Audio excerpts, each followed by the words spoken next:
So to get started with Unity's built-in virtual reality features, all I've done so far is make a brand new high-definition render pipeline project, which Unity and Bracky, who I miss, recommends using. And so here I am in my new project. It starts you off with this construction scene, but I'm going to start from scratch. So I'm going to make a brand new scene, and I'll call this Demo 1 and go into that. And to get ready for my headset, I'm using a Quest that is plugged in here. I'm going to go to Window, Package Manager, and under XR, we don't see the one that I need. You need to turn on Show Preview Packages because it's not released as a non-beta preview package yet. So now there is the interaction toolkit right here.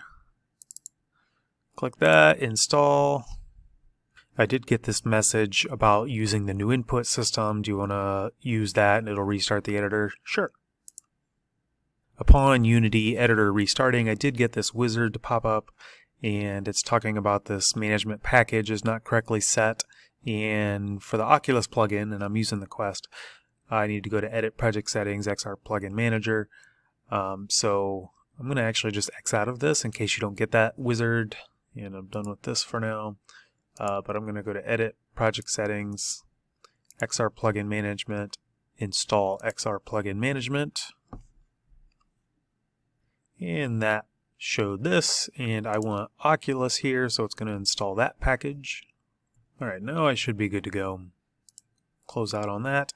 And this is using a plain old camera, and the built-in XR toolkit has this. I'm going to use the stationary because I'm sitting at my desk. But I'm going to bring that in, and you'll see that deleted the original main camera. It made this kind of zone. Okay, now let's test it.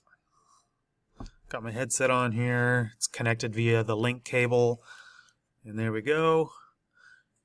And sometimes you'll have to, in your headset, enable access to data or enable the Oculus Link beta inside your Quest headset. But it is working fine. So that's enough to get started for this time.